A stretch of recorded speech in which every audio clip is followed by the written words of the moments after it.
GénérationSoccer.tv vous est présenté par Coca-Cola. Ouvre-toi du bonheur et les boutiques Passion Soccer, la qualité avant tout.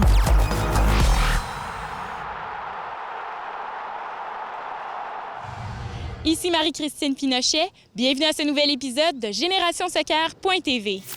Nous sommes très fiers de vous présenter une émission percutante avec la nouvelle grande étoile de notre soccer canadien, Josée Bélanger.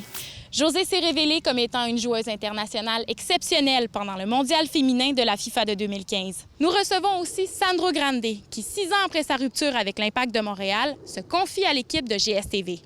Débutons dès maintenant avec l'entrevue de Goran Bratic avec la nouvelle icône du soccer canadien, l'attaquante Josée Bélanger. Le segment Sur la route vous est présenté par Coca-Cola.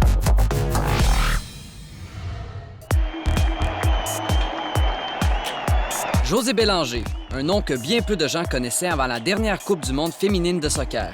Aujourd'hui, l'athlète originaire de Coaticook est reconnue d'un océan à l'autre pour sa persévérance et sa combativité. Alors, je suis en compagnie de Josée Bélanger de l'équipe canadienne féminine de soccer. Premièrement, félicitations pour ce parcours à la Coupe du monde ici au Canada. Bon, vous avez perdu en quart face à l'Angleterre, mais qu'est-ce que tu retiens tout de même de cette expérience? On est déçus, effectivement, puisqu'on aurait voulu se rendre en finale, bien entendu, d'avoir la possibilité de jouer une finale comme ça à domicile devant autant de partisans. Mais je pense que si on fait l'analyse de cette Coupe du monde, je crois qu'on a beaucoup à être fiers. Donc, on a créé un nouveau record d'assistance pour un événement international, autant féminin que masculin, avec 54 000 personnes à BC Place à Vancouver. On a également eu quelque chose comme 3,5 millions de téléspectateurs. Mais je pense qu'également, il faut souligner le fait que le Canada, c'était la première fois qu'ils terminaient première de leur groupe pour se rendre justement là, en phase éliminatoire. Et puis ça, sans défaite. Donc, je pense que c'est quelque chose que le Canada a bien accompli et qu'on doit être fiers. Et je pense que c'est inspirant pour les prochaines générations de justement voir que le Canada souhaite jouer un nouveau soccer, un soccer plus moderne de possession. Donc, je pense que c'est quelque chose de positif qu'on a créé là, ici au Canada. À la Coupe du monde, Josée a été mutée au poste de défenseur latéral. Malgré le surplus de responsabilités, elle a relevé le défi avec brio, au grand plaisir de son entraîneur, John Herdman. Bien entendu, je pense qu'il voulait bénéficier du fait que j'ai beaucoup de rapidité. Donc, c'est un atout là, face aux attaquantes les plus rapides au monde. Donc, je pense que la transition s'est faite relativement bien. Donc, j'avais cette expérience-là de défendre sur la ligne, étant donné que plus souvent qu'autrement, je joue en attaque latérale. C'était un petit peu plus stressant parce que j'étais vraiment la dernière ligne, là. Je n'avais pas place à l'erreur, si on peut dire ça comme ça. Je pense que le positif, c'est que je pouvais apporter mon mindset offensif, là. Donc, dans le soccer moderne, on espère que les défenseurs latérales se joignent un petit peu plus à l'attaque. Donc, chose que j'ai pu apporter par moment. C'est ce qu'on voit de plus en plus dans le soccer, justement, des défenseurs latéraux qui montent dans les couloirs. Mais c'est tout de même également une position qui demande une certaine aptitude physique. Tu fais du CrossFit. Est-ce que ça t'a aidé, cet aspect, pour être en mesure de faire face aux meilleures attaquantes adverses? Je pense que oui, en fait, parce que, le CrossFit, c'est un entraînement fonctionnel. Donc, je pense que ça m'a permis de travailler différentes qualités physiques. Donc, mon explosion qui a un impact sur, justement, ma rapidité, mais également sur mon endurance, mais aussi sur le mental toughness, comme on dit. Donc, la capacité de travailler à travers l'effort. Donc, c'est quelque chose que j'ai pu bénéficier là, du CrossFit, bien entendu. Tu nous avais rencontrés avant le mondial. Et tu disais qu'il y avait des personnes qui doutaient de ton niveau de jeu, disaient que tu n'étais plus au sommet. Tu nous as prouvé le contraire pendant ce mondial et tu as vraiment donné une performance exceptionnelle. Qu'est-ce que tu aurais à répondre maintenant à ces critiques? Comme athlète, on a des hauts et des bas. Je crois pas qu'une carrière d'athlète se fait toujours en ligne droite, donc je suis pas une exception. Je pense que tout le monde fait face à des hauts et des bas. Et puis, je pense que voilà, c'est l'attitude qu'on a face à ça, donc la persévérance qu'on y met, qui détermine l'athlète qu'on est. Donc, je pense que j'ai réussi à piquer, comme on dit, au bon moment et puis aider mon pays du mieux que je pouvais. Après 2011, les relations entre Josée Bélanger et l'équipe nationale étaient tendues. John Herdman est celui qui l'a convaincu de renouer avec la formation canadienne. Je le remercierai jamais assez de m'avoir justement donné cette chance de pouvoir rejoindre l'équipe à nouveau. Donc, on connaît le passé sombre que j'ai eu là, avec le dernier staff en 2011 suite à la dernière Coupe du monde, le fait suite à ma blessure. Donc, le fait qu'il a persisté et qu'il a continué de m'appeler pour que je puisse rejoindre l'équipe pour justement cette Coupe du monde-là, je pense que c'est justement une opportunité que je devais saisir et Je suis contente qu'il y ait eu la patience. J'ai eu la possibilité de revenir dans un nouvel environnement beaucoup plus structuré, beaucoup plus professionnel, où est-ce qu'on était une équipe beaucoup plus unie, avec beaucoup plus de plaisir à jouer. Donc je pense que John a justement apporté à nouveau ce plaisir-là qu'on a de jouer au soccer. Je pense qu'il a vraiment changé pour le mieux le soccer féminin canadien. Plusieurs personnes sont d'avis que la légende canadienne Christine Sinclair a disputé son dernier match de Coupe du Monde. Vraiment? En ce qui concerne Christine Sinclair, j'ai la conviction que je crois qu'elle va poursuivre pour un autre cycle pour aller justement là, continuer cette mission là, de justement aider au développement du soccer canadien et puis inspirer les prochaines générations. Donc je ne serais pas surprise de la voir poursuivre là, encore un 4 ans. Avec la Coupe du Monde officiellement terminée, Josée Bélanger regarde l'avenir avec optimisme. Plusieurs projets l'attendent dans les prochains mois, dont les qualifications pour les Jeux olympiques de Rio. À l'automne, on va se rencontrer à nouveau avec l'équipe canadienne pour préparer notre tournoi de qualification CONCACAF pour les Jeux olympiques de 2016 à Rio. Et puis par la suite, là, il va falloir que je prenne une décision à savoir quelle ligue est la plus favorable pour moi pour me préparer pour les Olympiques, étant donné qu'on va avoir un petit bout de temps là, pour s'assurer qu'on reste au meilleur de notre forme au niveau technique, tactique, mais aussi physique là, avant ces Jeux olympiques. Alors, merci beaucoup, Josée. On te souhaite la meilleure des chances pour l'avenir en espérant te voir avec l'équipe canadienne aux Jeux olympiques en 2016. Merci beaucoup. Josée Bélanger, une nouvelle icône du soccer féminin canadien.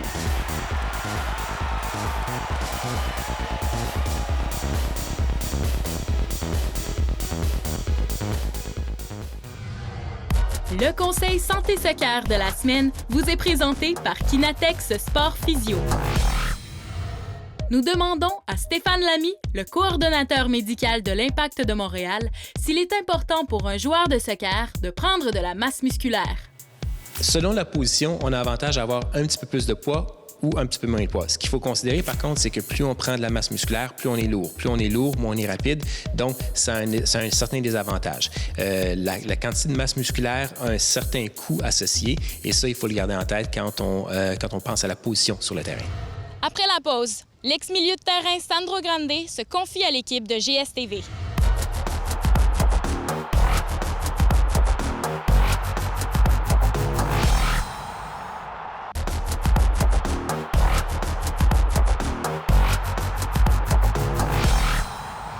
Les amateurs de sport s'en souviennent, Sandro Grande avait brusquement terminé son contrat avec l'Impact de Montréal.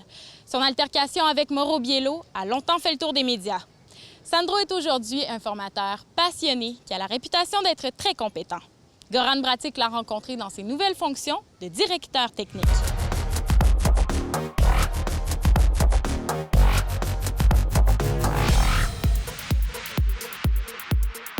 Sandro Grande. Originaire de Montréal, Sandro a connu une brillante carrière de joueur, évoluant entre autres en Italie, en Norvège et ici même avec l'Impact de Montréal. Nous l'avons rencontré sur le terrain du Collège Laval, où il agit désormais à titre d'entraîneur.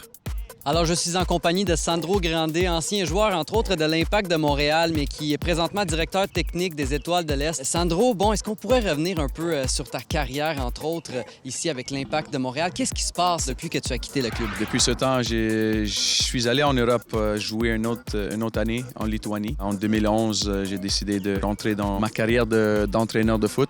Et depuis ce temps-là, j'entraîne ici aux Étoiles de l'Est. Moi, j'essaie de redonner un peu aux jeunes, un peu de mon expérience en tant que joueur. Et on espère qu'un jour, peut-être un de ces joueurs-là vont faire carrière. Alors, plusieurs personnes ne le savent pas, mais tu as longtemps évolué en Italie comme joueur professionnel. Qu'est-ce que tu retiens le plus de ton expérience là-bas? C'est vraiment d'avoir la chance de jouer avec des gars comme Roberto Baggio, comme Andrea Pirlo, comme Guardiola, qui est l'entraîneur de Bayern Munich. L'opportunité dans la vie de jouer sur un terrain avec ces joueurs-là, c'est quelque chose d'extraordinaire. Jouer en Italie, c'est spécial, prestigieux. Si Sandro Grande a apprécié son séjour, il s'est assuré de faire vivre cette expérience à ses jeunes. On a été au mois de mars avec nos U14, U15, U16 en Italie. On a joué entre autres contre Juventus. On n'est pas tellement loin qu'on pensait. On a très, très bien fait. On a bien joué. C'était un foot qui était très agréable parce que là-bas, les garçons sont très, très techniques. Puis eux autres, ils ne forcent pas de gagner à chaque jour, mais plus comment on peut développer aujourd'hui, cette semaine, dans un mois, dans 2 mois. Des garçons qui ne sont pas stressés sur le terrain, ils vont jouer, ils s'amusent et ils jouent bien. Malgré son talent indéniable, l'image que plusieurs Québécois retiennent de Sandro Grande, c'est cette photo où il étrangle son coéquipier chez l'Impact, Mauro Biello. On va revenir maintenant à ce fameux incident avec Mauro Biello qui est survenu ici avec l'Impact de Montréal. Maintenant, avec du recul, est-ce que tu pourrais nous expliquer qu'est-ce qui s'est passé lors de cette malheureuse situation? Il y a plusieurs personnes qui me demandent ça, mais c'était une période dans l'équipe où on gagnait pas souvent. On avait un peu de stress du club, de Joey qui voulait gagner, de Nick DeSantis qui était le gérant de l'équipe qui voulait gagner. Et alors ça des fois, ça crée un peu de stress, un peu trop. Il y avait Mauro qui m'a dit quelque chose, moi j'ai dit quelque chose, puis lui, il a répliqué avec une autre chose. Puis ça, c'est des choses qui arrivent dans la vie, spécialement sur un terrain de foot. Tu oublies d'être calme. Est-ce que ça a eu des répercussions dans ta carrière? Non, pas vraiment. C'est plus les gens qui ne sont pas dans le foot qui pensent que c'est « Oh, wow, c'est très, très grave, c'est l'incident. » Mais non, à la fin, j'ai eu mon travail ici avec les Étoiles de l'Est tout de suite. J'ai fait l'entrevue. Ils ont aimé ce que j'avais à proposer. Mais est-ce que tout de même, c'est un geste que tu regrettes? Non, c'est sûr que je regrette ça. Mais dans ma vie, j'ai joué 15 ans pro. J'ai jamais eu des incidents comme ça dans les autres clubs. Est-ce que je le regrette? Oui, parce que ça donne un mauvais exemple aux jeunes. Ça, c'est sûr. Si tu croises Mauro quelque part dans la rue, vous allez vous dire salut tout de même. Ah oui, je l'ai croisé plusieurs fois depuis 2009, peut-être 4-5 fois. Puis il n'y a aucun problème. On est tous des adultes, on est tous matures, on comprend c'est quoi être compétitif. On tourne la page puis on pense aux prochains joueurs de foot qu'il faut peut-être enseigner un peu plus de ne pas faire ces choses-là. On connaît bien Sandro le joueur, mais qu'en est-il de Sandro l'entraîneur? Bon, on sait que tu excellais au niveau du positionnement pendant que tu jouais également. Tes tirs à l'extérieur de la surface étaient assez impressionnants. Quel aspect de ton jeu tu essaies de plus de leur inculquer? Lire le jeu avant tout, c'est la première chose. Il faut être capable d'anticiper où est-ce qu'il s'en va le ballon, où est-ce que les attaquants de l'autre équipe vont courir, où est-ce que les milieux de terrain. Alors ça, c'est les choses qu'il faut enseigner aux jeunes parce qu'il faut être capable d'anticiper le jeu. J'ai entendu dire qu'un de tes joueurs a été recruté en Italie. Est-ce que tu pourrais nous en parler un peu? Durant ce voyage-là, on a joué contre Juventus, comme j'ai mentionné avant. Le club d'Alessandria était intéressé dans 4 de nos joueurs qui proviennent de ce club-là. Sur les 4, seulement un pourrait aller en Italie parce qu'il a son passeport français. Les 3 autres ne peuvent pas aller, malheureusement. Avant 18 ans, il a signé un contrat avec ce club-là, Alessandria, en Italie. Alors, il va être là pour 1 an au complet. Les coachs de Juventus qui l'ont vu en Italie, ils étaient intéressés aussi, mais ils pensaient qu'il n'allait pas être prêt pour jouer directement avec Juventus. Alors, ils vont tenir les yeux sur lui, puis j'espère que le garçon, il va bien faire comme ça. Il pourrait passer à Juventus dans un futur proche. Et puis, quels sont les projets pour toi dans l'avenir immédiat? Le 6 juillet jusqu'au 17 juillet, on a des camps Juventus ici à Laval, sur ce terrain-là, à Collège Laval. Il y a des équipes qui font des entraînements avec les coachs de Juventus. Et on espère que ça va nous amener à ouvrir une académie à temps plein dans ce club-là, toujours avec les Étoiles de l'Est, pour avoir une académie Juventus dans le futur. Merci beaucoup, Sandro Grande. La meilleure des chances pour l'avenir. Merci à vous. Après la pause, les joueurs et joueuses les plus prometteurs du Québec.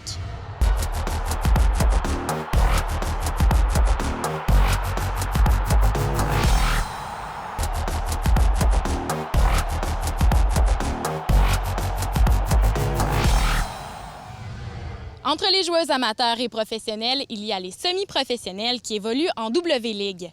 Karim Benhamer a rencontré 2 jeunes semi-pros très prometteuses qui travaillent sans relâche pour se tailler une place sur l'équipe canadienne. Amandine Pierre-Louis est une pétillante attaquante arborant les couleurs de l'équipe semi-pro des Comètes de Laval. Elle a eu la chance de représenter le Canada lors de 2 Coupes du Monde, avec les U17 ainsi que les U20 en 2014. Nous avons rencontré ce bel espoir de la sélection nationale. Amandine, comment est-ce que tu te définis comme joueuse? Je pense une joueuse assez athlétique. Je suis assez technique. C'est sûr qu'avec les années au centre, ça m'a fait en sorte que de développer mes deux pieds, pied droit, pied gauche. J'ai une belle vision de jeu. On a parlé avec ton entraîneur, Cindy Walsh. Elle nous a vanté tes qualités, mais elle nous a dit, par contre, tu manquais peut-être parfois un peu de constance. Dans un match, tu te déconcentres parfois. Qu'est-ce que t'en penses? C'est sûr que c'est quelque chose que je dois travailler. C'est plutôt côté mental. Changer d'équipe, aller de West Virginia, venir au Comet, l'équipe nationale, c'est plein de jeux différents. Enfin, des fois, il y a un côté aussi d'ajustement. Mais sinon, d'après moi, je suis capable de garder un focus pour 90 minutes. Tu as été formé au Centre national, mais tu joues aussi avec l'Université de West Virginia aux États-Unis. Comment s'est faite l'adaptation pour aller jouer là-bas? T'as pas vraiment le temps de t'adapter, tu rentres directement en saison. C'est sûr que c'est difficile, c'est un autre monde. Le style de jeu est complètement différent. Au Québec, on garde beaucoup le ballon, on essaie de construire tout le monde en même temps à partir de l'arrière en montée. Tandis qu'aux États-Unis, c'est beaucoup du kick and run, on appelle ça, en voulant dire que c'est la défense, on va chercher vite en avant. Il y a beaucoup de contre-attaques, il y a beaucoup plus de courses, je pense, qui se fait. Tu as joué pour l'équipe nationale moins de 17 ans et moins de 20 ans. C'est quoi tes plus belles expériences en carrière jusqu'à maintenant? Ma première Coupe du monde U17, la première fois que j'ai eu la chance de représenter le Canada, ça a été quelque chose pour moi qui a été vraiment important parce que ça a toujours été un rêve et c'est comme un rêve qui s'est réalisé. Je te dirais même de jouer à Montréal l'année passée, je pense que c'est le plus beau moment de ma carrière, on peut dire, à date. J'ai eu écho comme quoi l'équipe nationale d'Haïti s'intéresserait à toi. Est-ce que c'est juste des rumeurs? Est-ce qu'on a pris contact avec toi? Effectivement, on a pris contact avec moi. Mon père est haïtien, donc je pourrais avoir ma nationalité haïtienne, je veux dire. Mais j'ai répondu, mais je pense que le Canada, ça va rester ma priorité. Je me sens canadienne beaucoup, mais non, je sais que j'ai une place sur l'équipe senior, que je peux travailler pour l'avoir, donc ce serait ça mon but. Qu'est-ce qui te manque justement pour arriver à ce prochain palier de faire partie de l'équipe nationale senior? Ce serait vraiment de focusser sur mes grandes opportunités de marquer. Ce serait aussi ma vision de jeu, la rapidité des décisions. On t'a déjà rencontré il y a quelques années. On a vu ton père te préparer toutes sortes de recettes intéressantes. Par exemple, un shake à base de lait et de confiture de framboise qui te boostait pour les matchs. Est-ce que tu as toujours ces recettes-là? C'est toujours bon. C'est un peu mon dessert un peu favori. Maintenant aussi, j'ai beaucoup des smoothies, des trucs comme ça.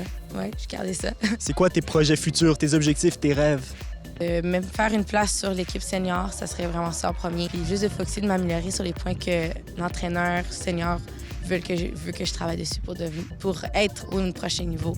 Amandine, merci beaucoup. Merci beaucoup.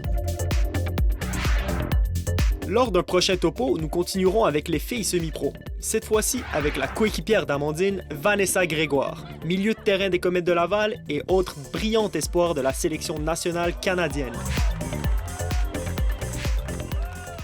Il ne faut que 5 minutes pour préparer une omelette qui vous fournira toute l'énergie nécessaire avant un match. C'est ce que nous verrons tout de suite après la pause.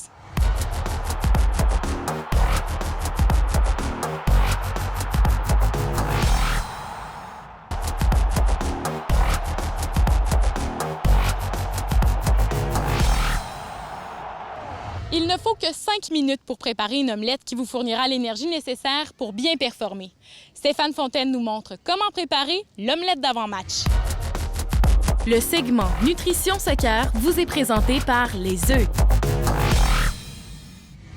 Stéphane, aujourd'hui, tu nous proposes un repas qui est idéal non seulement pour optimiser les performances sportives, mais qui, en plus de ça, va nous faire voyager.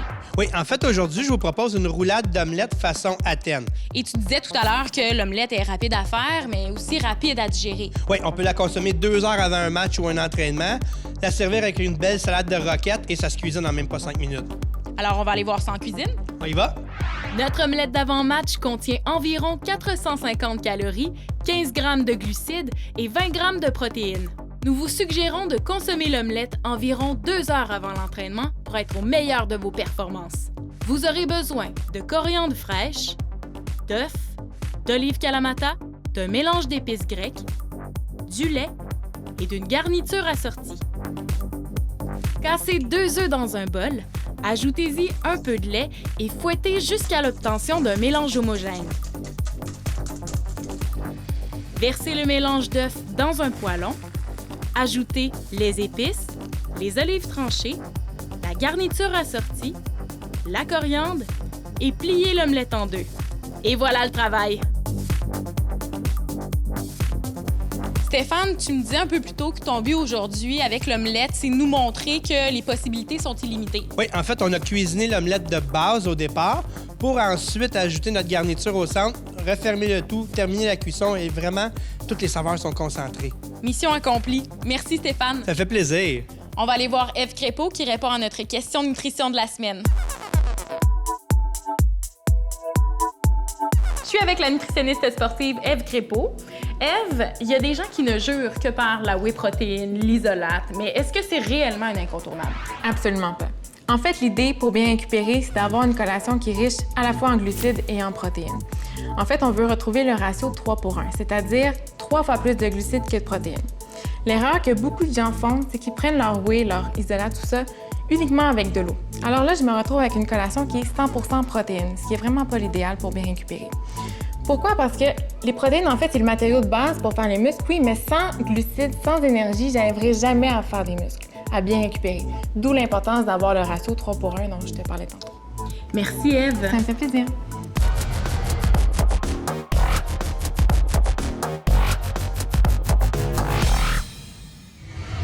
On est à la boutique Passion Soccer à Saint-Léonard et aujourd'hui, on a le plaisir de recevoir Éric Genet de chez Under Armour qui vient nous présenter des produits, mais aussi nous parler un peu plus de l'entreprise.